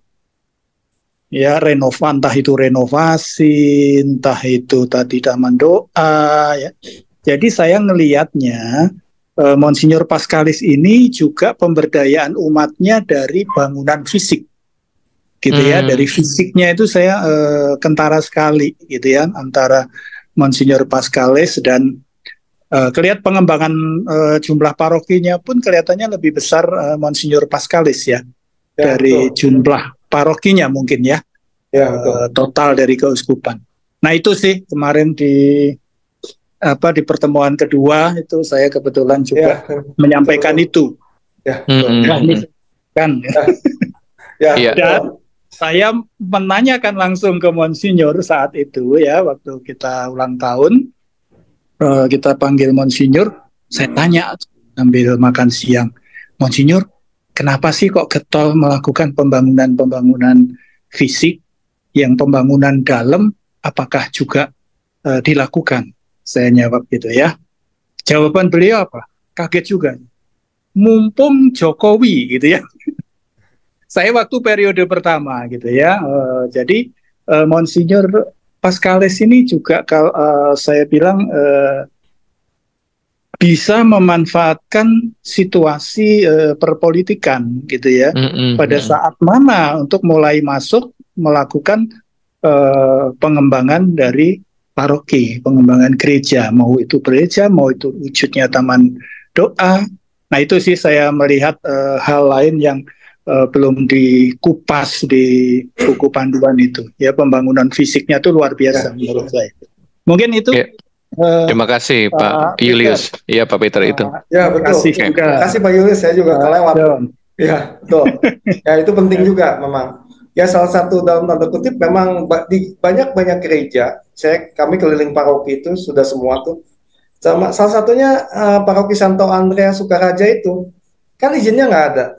Tapi salah satunya membuat bisa bikin misa di tempat yang luas di gedung pertemuannya itu karena ada taman doa, kedoknya taman doa dalam tanda kutip. Sehingga kan nggak bisa disalahkan kalau bukan. Yang penting nggak pasang papan nama gereja. Kemudian yang belum ada juga Cilegon tuh gedung pertemuan.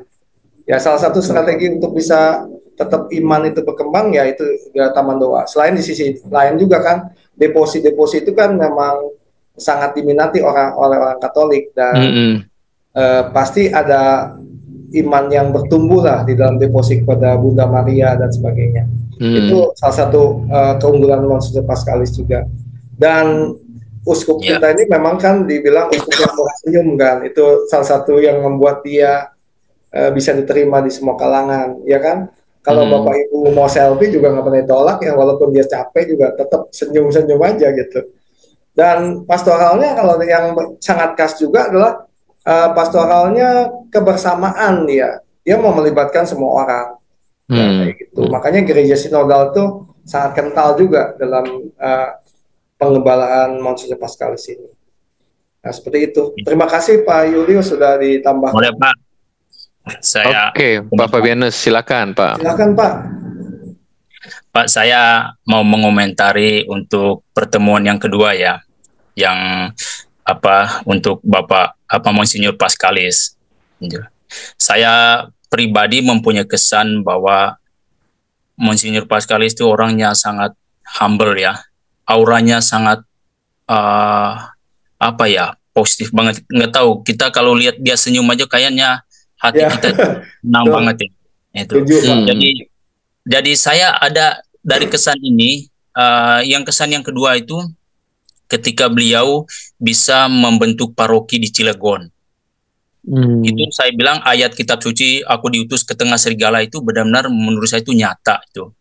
Karena kita tahu Cilegon dari dulu tuh wah, orang yang bilang nggak perlu boleh ada gereja sampai kapan pun kan, daerah Serang Cilegon tuh dan sampai paroki terbentuk di Cilegon itu menurut saya itu luar biasa. Ya, daerah Banten. Iya, Banten kan. Artinya apa, Pak? Memang beliau ini mempunyai karisma, pendekatannya itu yang luar biasa. Pendekatan dengan orang-orang yang di luar Katolik ya.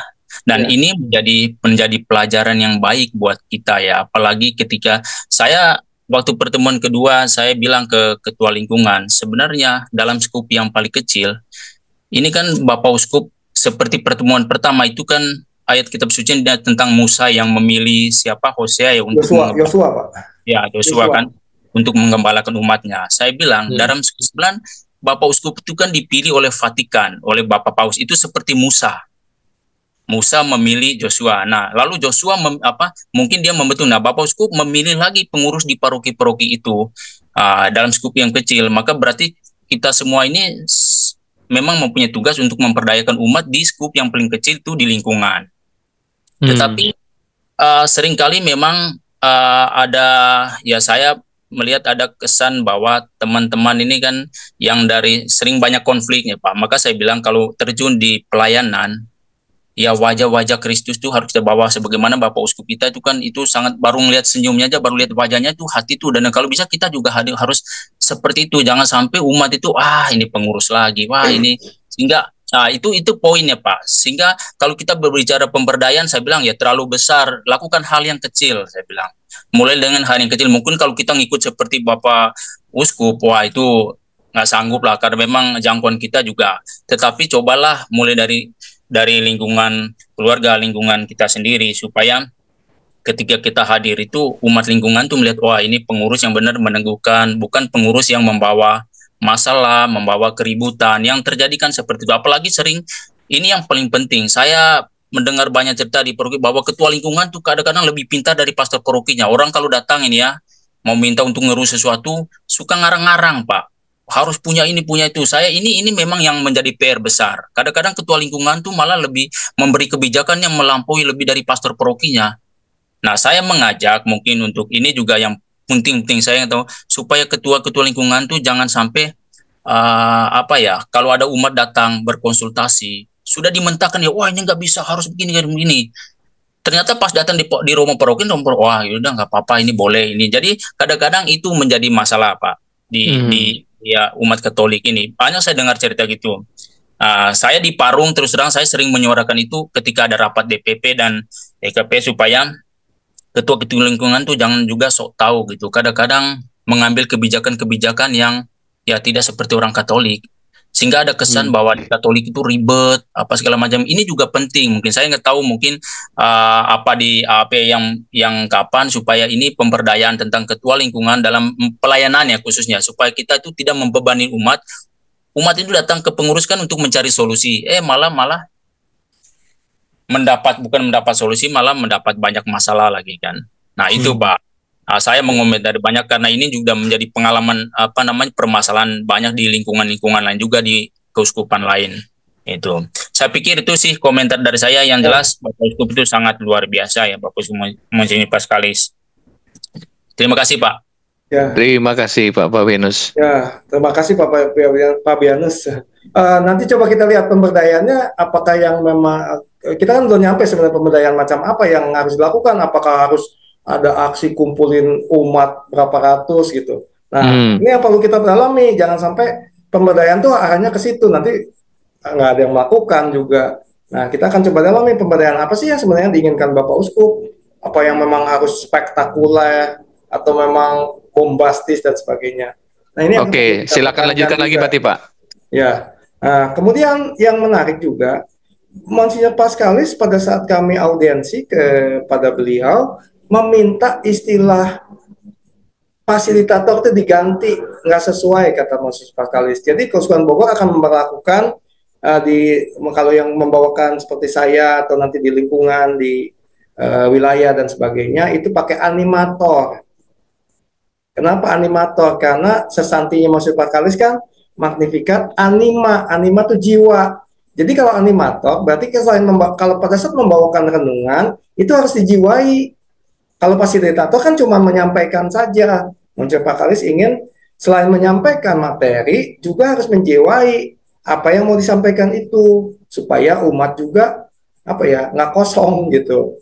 Nah seperti itu. Jadi digunakan istilahnya animator. Monsinyur Paskalis meminta itu kepada kami dan ini nanti mungkin akan dibikin petunjuk atau diseragamkan lah untuk Keuskupan Bogor.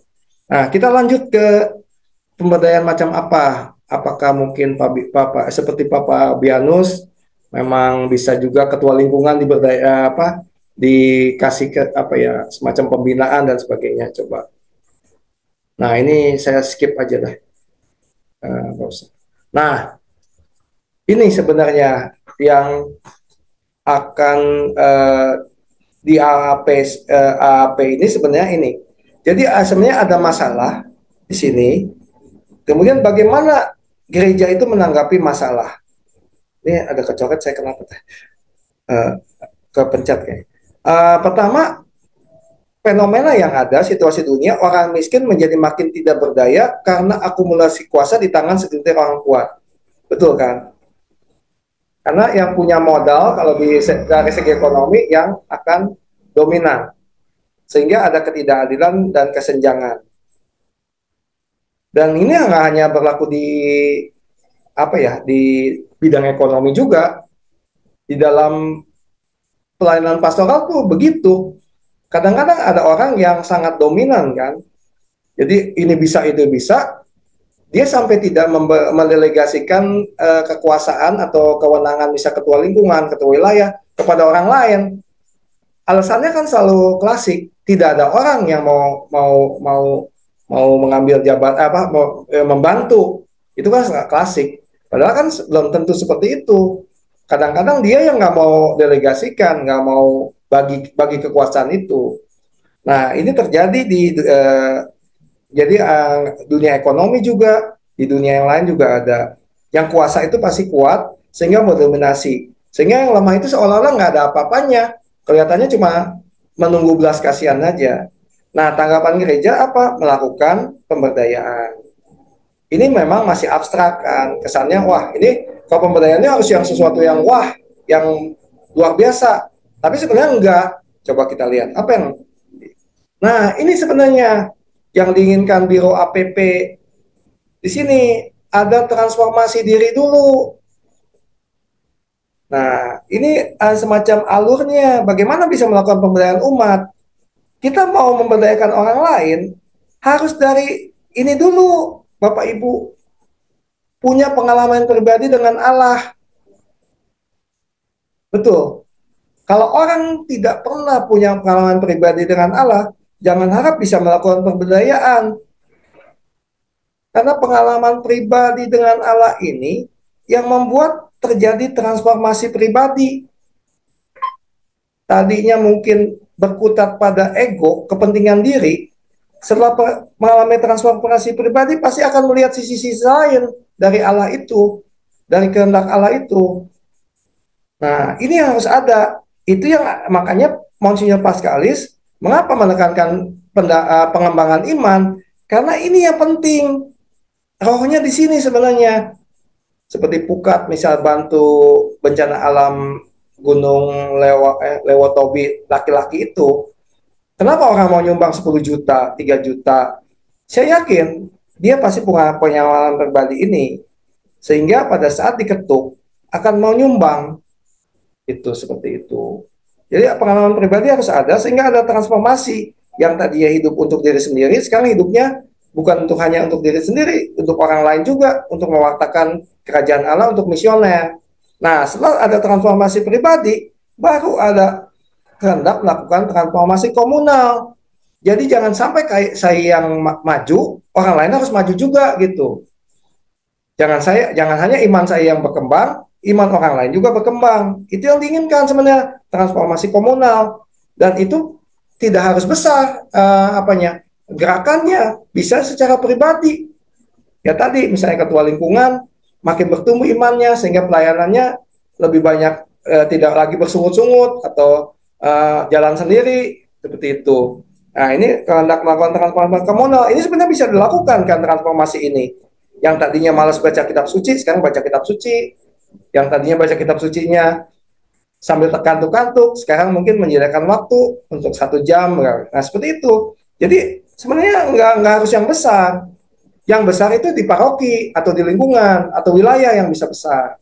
Kalau rumah tangga nggak mungkin kita mengubah paroki, harus di tingkat paroki. Nah, setelah melakukan transformasi komunal, baru transformasi dalam gereja. Nah, konkretnya apa? Itu pemberdayaan umat. Harus ada wujudnya. Nah, pemberdayaan itu bisa macam-macam di paroki itu. Nah, kayak gini, ini alurnya, alur untuk melakukan pemberdayaan ini. Jadi artinya tetap harus ada ini dulu, pengalaman pribadi dan transformasi pribadi. Itu seperti itu. Nah, inspirasinya ini salah satunya kisah Yesus menampakkan diri kepada murid-muridnya. Ini cerita tentang perjalanan 2 murid di Emmaus kan.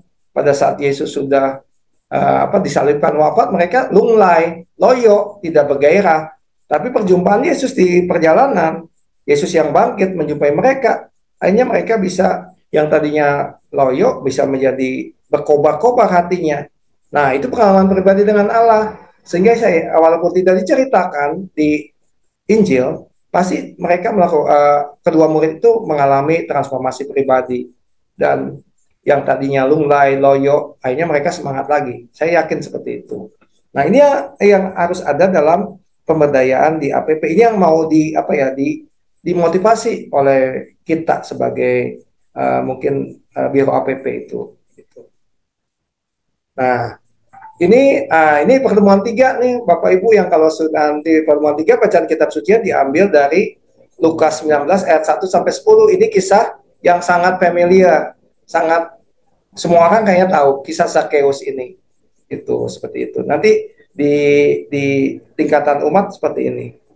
Tapi masalahnya gini, kalau kitab suci sudah sangat familiar, malah kadang-kadang kehilangan maknanya karena orang merasa udah tahu, malah untuk mencermatinya ini sangat-sangat kadang-kadang terlewatkan kayak gitu. Nah, malam ini saya akan coba ajak sedikit tentang kisah Zakheus ini, bagaimana transformasi pribadi ini begitu dahsyat terjadi dalam diri Zakheus dan harus terjadi dalam diri kita selama selama AP tahun ini.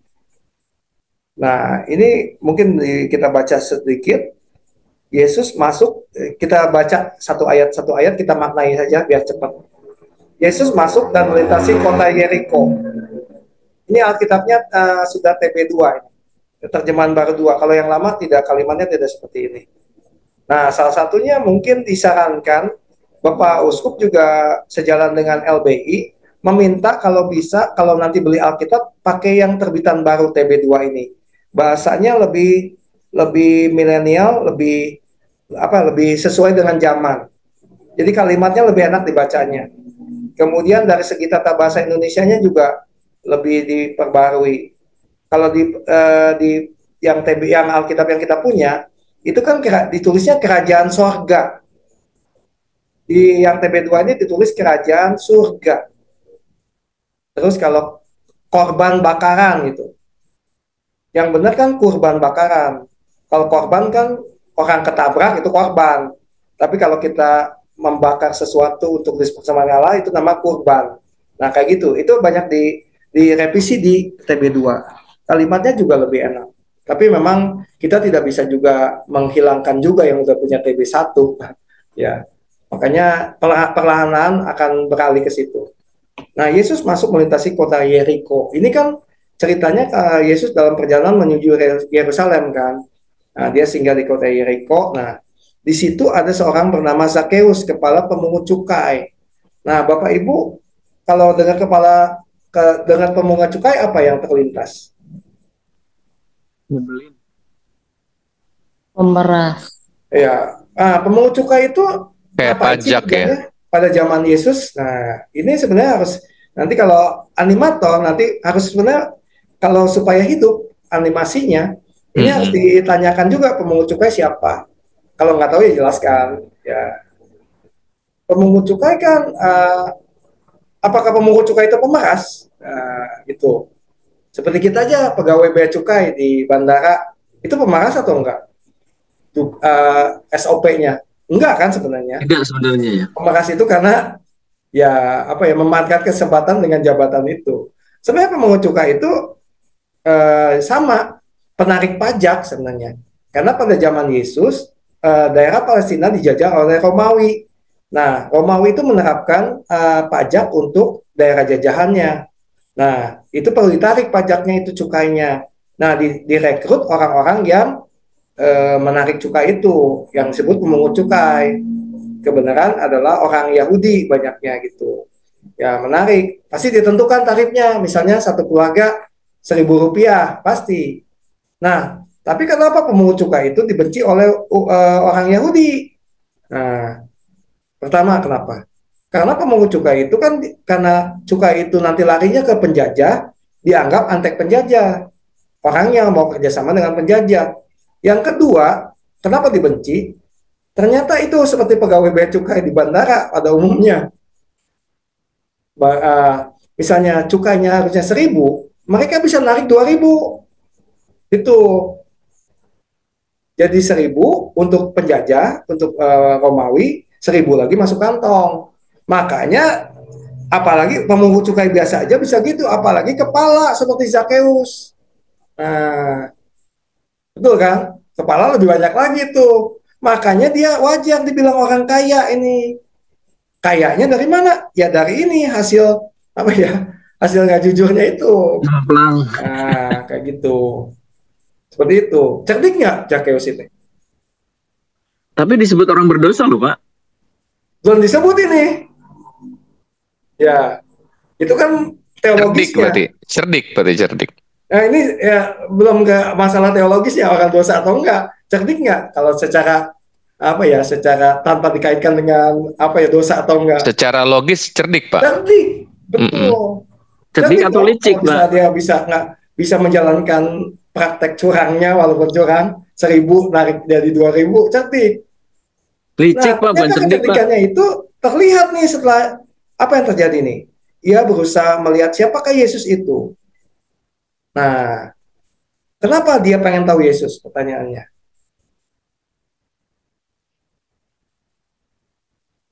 Karena Yesus kan kalau kita baca perikop-perikop sebelumnya, kenapa?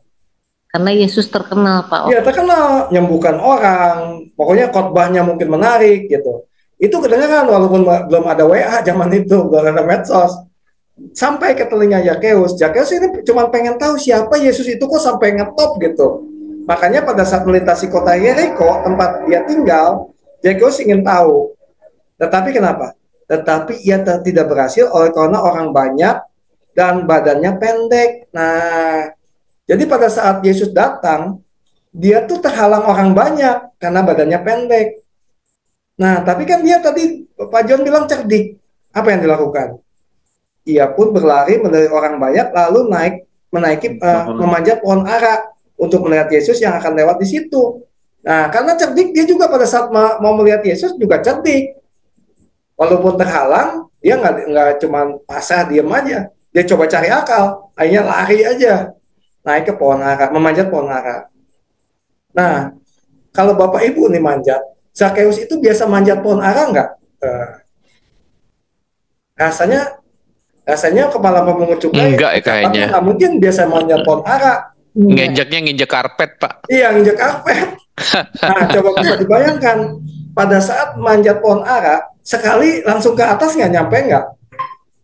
Belum tentu itu.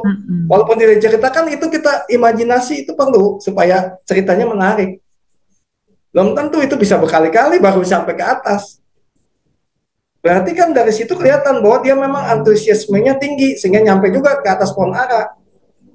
Ya, gitu. Selain cerdik, dia juga punya apa ya? Spirit, semangat untuk melakukan sesuatu agar goal, agar berhasil, gitu. Nah, di situ badannya pendek, nggak nyerah, pendek ya dia berusaha untuk sampai ke atas. Jadi akhirnya walaupun orangnya curang, berdosa lah istilahnya, tapi dia punya semangat untuk melakukan sesuatu dan cerdik sehingga akhirnya sampai di pohon ara gitu ya. Nah, untuk melihat Yesus yang lewat di situ, ceritanya udah nyampe nih. Nah, kemudian ketika Yesus sampai tempat itu, ia melihat ke atas dan berkata kepadanya, Zakheus, segeralah turun. Nah, jadi yang manggil Zakheus itu siapa dulu? Yesus. Ya Yesus, Pak, Yesus. Ya, Yesus suruh turun. Kenapa suruh turun? Karena mau menumpang di rumahnya kan? Kasian banget nih orang di atas pohon gitu, Pak. Iya. Nah, kalau Bapak Ibu jadi Zakheus, kira-kira ada yang di tengah orang banyak ini Zakheus terasing atau enggak sebenarnya? Terasing. Terasing.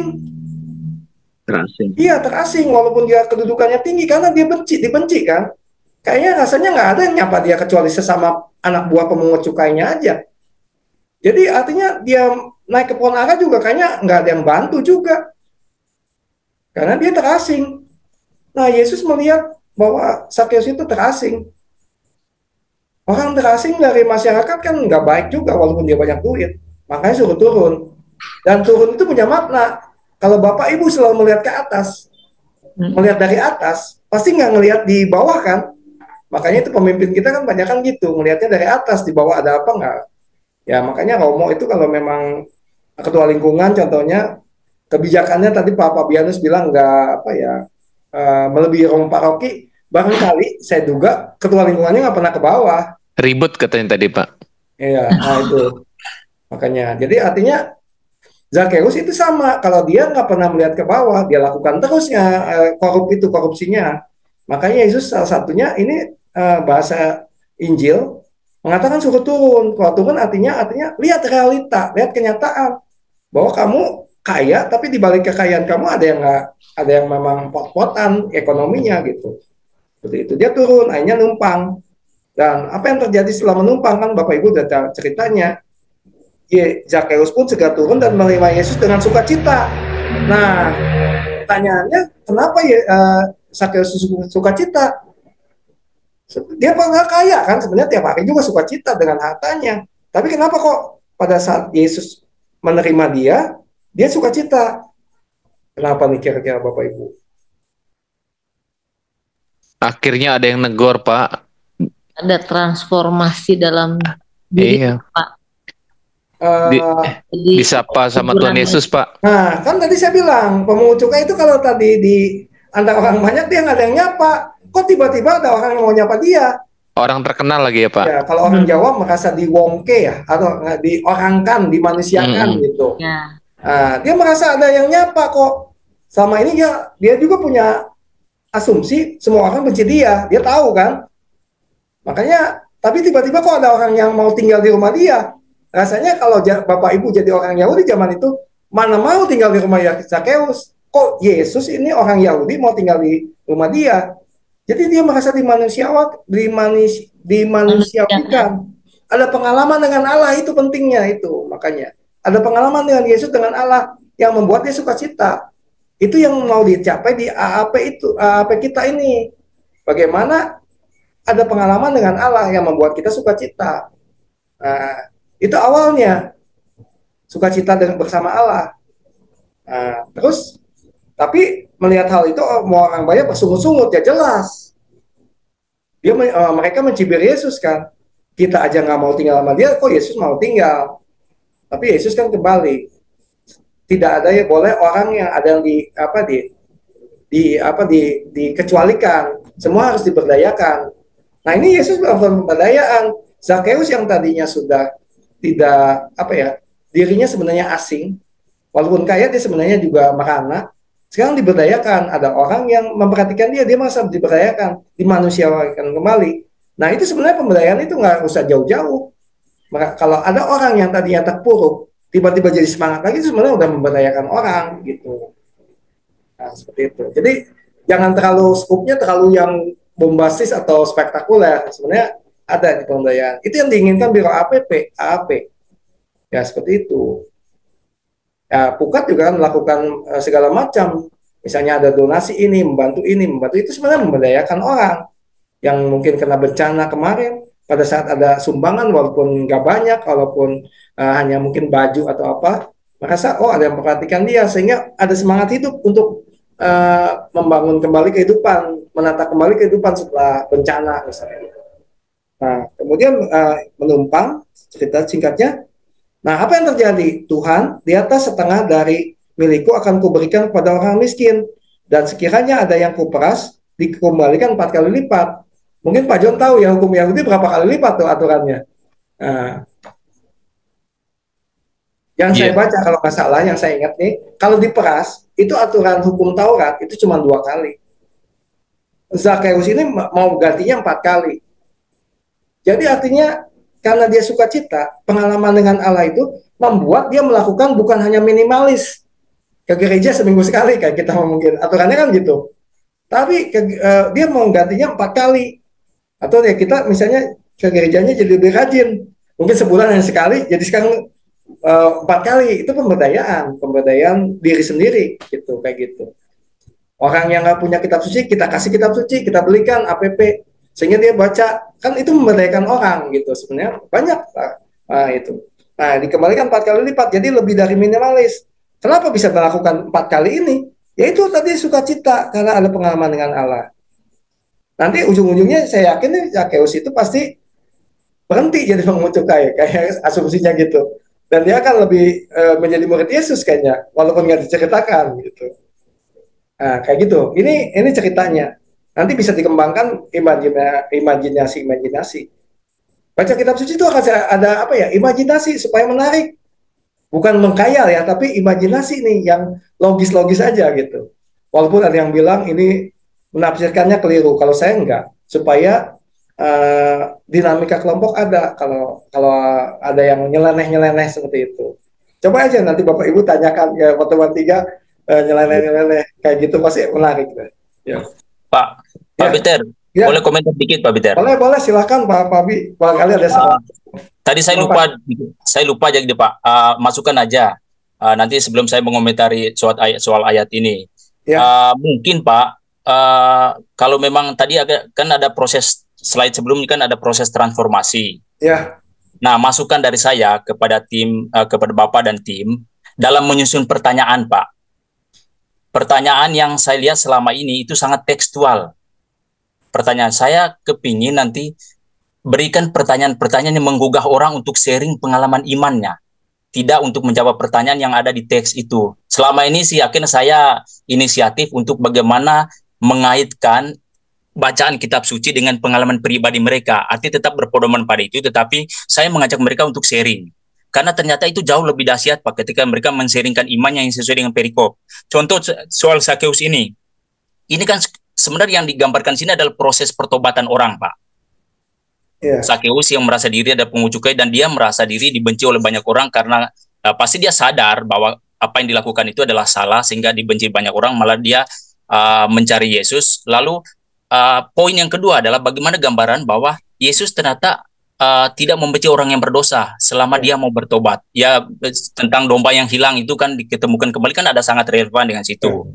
Nah, maka menyampaikan ke umat tentang ini itu adalah proses pertobatan. Nah, AAP ini adalah bagian dari proses kita untuk mencapai pertobatan itu, karena kita akan mendengarkan firman, mendengarkan sharing orang, di situ kan hati kita akan tergugah. untuk oh ya, kalau selama ini saya berbuat ini ternyata salah dan saya harus seperti ini. Maka masukan dari saya, pertanyaan kalau bisa yang memancing orang untuk sharing. Itu kalau saya lihat selama ini kan seperti tekstual Pak, pertanyaan itu yang sudah ada sebenarnya di teks, jadi kita kayak ya akhirnya poin satu biar rata-rata di terakhir itu aja yang pertanyaan yang menggugah orang bagaimana pengalaman dan lain-lain. Sehingga kalau bisa Pak, semua pertanyaan itu memancing orang untuk mereka sharing, kaitkan antara pengalaman pribadinya sehari-hari dengan isi bacaan atau cerita pengalaman hidup seseorang atau tokoh yang ada dalam panduan AAP itu. Nah, kalau tidak, selama ini sih akhirnya saya mengajak teman-teman untuk teristimewa yang memandu ya Pak. Seperti kata Bapak tadi, supaya lebih kreatif aja, supaya hidup. Kalau enggak orang datang dan pulang tuh biasa aja. Dan akhirnya saya coba di wilayah, kebetulan saya ketua wilayah, saya keliling itu, saya arahkan ke teman-teman, saya bilang jangan terlalu, karena yang lain tuh sangat kaku Pak, karena mengikuti betul di situ. Jadi saya tanya ke umat, dibilang iya Pak, kita jadi nggak ada yang kena Pak, kok jadi kayak kita mau sekolah aja ini datang, dengar terus pertanyaan kan udah ada di teks semua. Nah, itu yang saya ini Pak, yang saya lakukan di lingkungan ya, seperti itu kira-kira Pak. Nah, saya komentar dikit. Kalau gini, kalau posisinya saya tukar, Bapak jadi posisi kami Biro PP dengan wilayah keuskupan yang luas, kemudian dengan animator yang latar belakangnya mungkin nggak sedalam itu kitab sucinya. Kemudian ada paroki yang memang Cibadak dan yang jauh dari kota. Itu akan sulit bikin pertanyaan yang sesuai dengan kemauan tiap orang. Pasti ada yang terpaksa harus tidak dibuat nyaman lah, tidak harus ada dikorbankan, yang memang seperti Bapak mungkin butuh yang memang dalam sekali. Tapi kami dari masukan paroki-paroki yang kecil, mereka pertanyaan-pertanyaan yang menurut Bapak anggap itu tidak tekstual, bagi mereka justru membantu. Nah, gitu. Nah, jadi kesimpulannya memang kan kami membuat buku itu hanya sebagai panduan dan bukan dogma, berarti Bapak tidak harus menuruti itu. Justru malah Bapak Uskup pengen yaitu hanya butuh panduan. Kalau memang supaya kreatif, ya silakan berimprovisasi asalkan sesuai dengan alur yang diinginkan oleh Biro APP. Malah itu dianjurkan, jangan textbook betul. Tapi tidak terlepas, nggak semua orang bisa seperti itu, Pak. Nanti malah nggak bisa ber-APP yang memang tidak sebagus Bapak kreativitasnya. Itu dijumpai di semua paroki ada itu. Ya, kayak gitu, Pak. Jadi kita ambil yang minimalis lah, yang dalam tanda kutip, yang bodoh lah umatnya, gitu. Jadi artinya membantu umat yang memang sangat-sangat sederhana, gitu. Dan kalau semuanya sharing, nanti malah kadang-kadang kalau perlu ada pendalaman kitab sucinya dulu, memang tekstilnya harus begitu. Karena nanti lebih banyak sharingnya, dalamin kitab sucinya nggak ada. Kecenderungan itu, coba kalau dibiarkan seperti itu, kalau animatornya nggak seperti Bapak, ngerti apa ini-ininya, itu kebablasannya malah cerita. Malah di pertemuan 1-2 barangkali udah ada yang melakukan aksi ini. Benar kan di Biro APP enggak, di pertemuan 3 harusnya aksinya. Itu ada alurnya sebenarnya.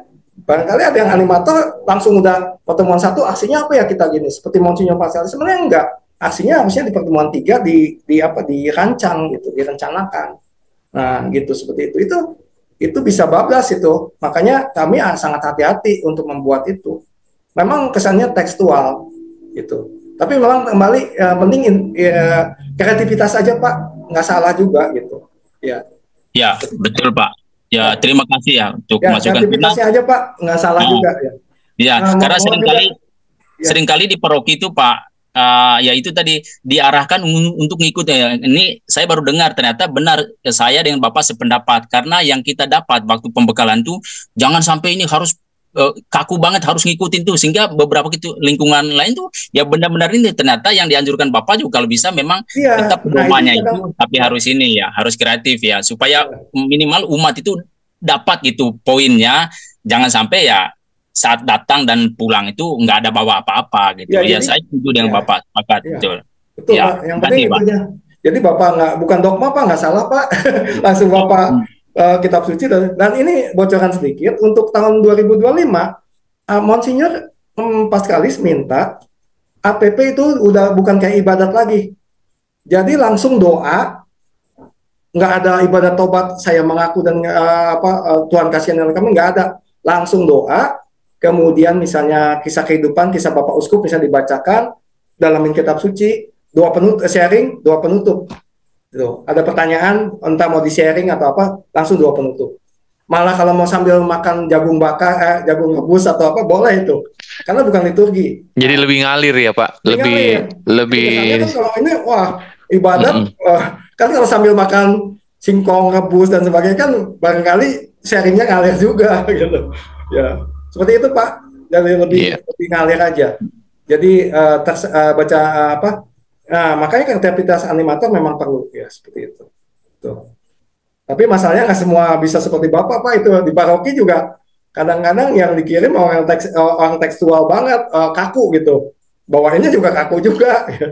Tapi syukur-syukur Bapak punya kreativitas yang membuat istilahnya improvisasi nggak apa-apa, bukan dogma nggak salah. Ya Bapak sharing lebih dipacu dan sebagainya boleh. Ya gitu Pak ya. Ini ceritanya. Ya udah, ini slide terakhir nih kalau nggak salah. Nah, ini yang disarankan oleh Biro APP. Ini pemberdayaannya jadi nggak, sebenarnya simpel kalau menurut saya, bisa dilakukan kok. Yang pertama, penghayatan sakramen, terutama Ekaristi. Barangkali ada umat yang ketua lingkungan, umatnya nggak pernah ke gereja, diajaklah ke gereja gitu. Saya ngunjungin waktu itu teman saya, dia udah lama nggak ke gereja. Ternyata kenapa? Ekonominya untuk bayar angkot aja nggak, kalau tiap minggu ke gereja dia nggak sanggup. Makanya salah satunya kita usahakan ya beberapa kali kita jemput, ikut kita yuk misalnya gitu. Nah salah satunya itu kan pemberdayaan. Kemudian misalnya orang sakramen tobat, jangan hanya pada saat Natal atau Paskah saja, bisa aja kan diajak sakramen. Kemudian cari umat, misalnya ada yang belum krisma nih, udah nikah belum krisma, atau ada ini, ya ini salah satunya diayati sakramen krismanya gitu. Kemudian katekesenya juga bisa kan, kalau orang misalnya sakramen pengurapan orang sakit, perminyakan, kan kesannya mau meninggal kah, nyumpahin meninggal, ada yang begitu. Nah bagaimana sekarang kita bisa membuat orang sakramen itu bukan untuk orang meninggal kan, justru untuk menguatkan sana, entah mau meninggal atau enggak kan nggak jadi masalah. Sebenarnya sakramen perminyakan itu kan bisa aja kita mau bepergian ke Eropa, misalnya naik pesawat, itu bisa minta sakramen perminyakan. Karena sakramen perminyakan itu diberikan pada saat orang yang merasa bisa bahaya nih, bisa mengancam jiwa saya kalau saya melakukan ini. Termasuk naik pesawat kan, siapa tahu pesawat itu jatuh kan. Nah, itu bisa minta sakramen perminyakan, boleh. Jangan hanya udah mau meninggal. Nah, seperti itu. Kadang-kadang ada yang meninggal, nggak keburu nih, homonya datang. Ada yang jadi, kalau orang Jawa bilang mutung. Ngambek-ngambek nih, saudara saya meninggal kok homonya nggak sempat datang. Ya mintanya udah ngap-ngapan, ya seperti itu. Itu kan katekesi-katekesi itu seperti itu bisa dilakukan. Kemudian pendalaman kitab suci nih, yaitu mungkin Pak John di katedral ada KKS, orang diajak untuk ikut online dan sebagainya. Pukat juga nih, Bu Monik nih sama Bu Lina rajin nih, ada ayo di grup WAG saya lihat tuh ya, walaupun mungkin nggak ada yang daftar 1-2, tapi kan nambah akhirnya. Nah, lumayan dapat berapa. Ini salah satunya kan pendalaman kitab suci. Kemudian semakin banyak orang terlibat dalam komunitas, entah ikut pukat, entah ikut EJ, ikut JOD dan sebagainya, KF dan sebagainya. Ini salah satu pemberdayaan supaya imannya makin berdaya. Kemudian ini pokoknya kegiatan yang membuat orang spirit of joy, membuat orang sukacita. Kemarin kan ke mana? Anjang Kasih kemana? Lupa. Itu kan disabilitas kan mereka sukacita, walaupun saya nggak sempat ikut tuh, nggak ada acara. Mereka kan mengalami sukacita, itu kan pemberdayaan gitu, walaupun nggak massal ya. Nah seperti itu. Rasanya banyak yang bisa dilakukan nih dengan kita melihat ini. Ini salah satu beberapa aksi, bisa banyak yang bisa disasar sebenarnya. Dari saya seperti itu pemaparannya hari ini. Luar biasa, puji Saya kembalikan Tuhan. ke Pak John lah. Ya. Terima kasih. Terima Mari kasih. kita tepuk tangan demi kemuliaan Tuhan. Ya. Berkat fasilitator animator kita Pak Peter. Terima kasih Pak Peter. Ya, ini saya stop sharingnya ya. Iya. Ya. Amin.